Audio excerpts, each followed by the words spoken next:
ठग की बेटी जंगल से गुजरने वाले मुसाफिरों को पहले तो धोखे से अपने घर बुलाती और फिर छल कपट से उन्हें मारकर उनका सारा धन लूट लेती।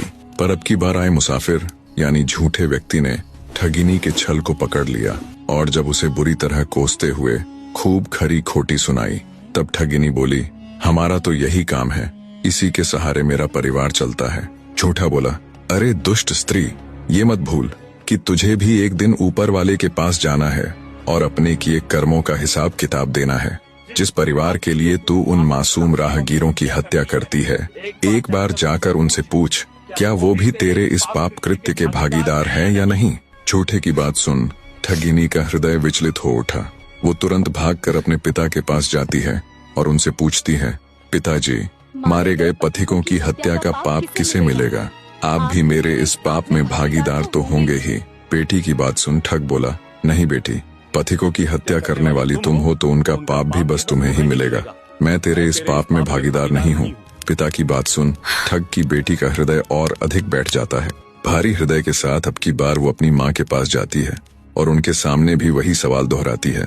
बेटी की बात सुन उसकी माँ भी पल्ला झाड़ते हुए बोली, बेटी, तुम्हारे किए इस पाप कृत्य में मैं भला क्यों भागीदार होंगी? हमने तुमसे ये थोड़े ही ना कहा है कि तुम पथिकों की हत्या करके अपना परिवार चलाओ।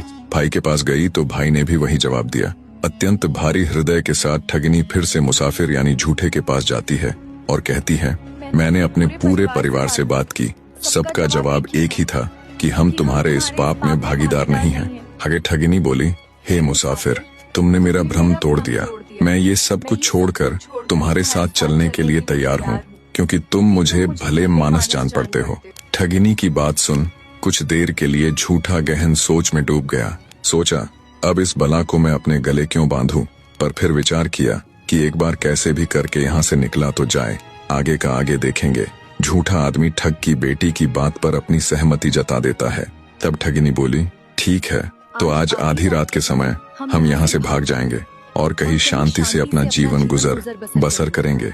आधी रात का वक्त हुआ तो ठगिनी ने अपने घर में जमा किया हुआ सारा धन आधी समेटा और झूठे के साथ ऊंटनी पर बैठ फरार हो गई। सुबह ठग ने जब अपनी बेटी, मुसाफिर, धन और ऊंटनी को गायब पाया तो उसे सारा माजरा समझने में देर न लगी। वो माथा पीट कर रह जाता है। झूठा व्यक्ति और ठग की बेटी चलते चलते एक अनजान शहर में पहुंच जाते हैं। कुछ दिन तक तो झूठा व्यक्ति ठग की बेटी के साथ रहा, फिर उसे अपने घर की याद सताने लगी। सोचा उसकी पत्नी उसकी राह देख रही होगी और ठग की बेटी कौन सी दूध की धुली है, पता नहीं कितने ही मासूम पथिकों की जान ली है इसने।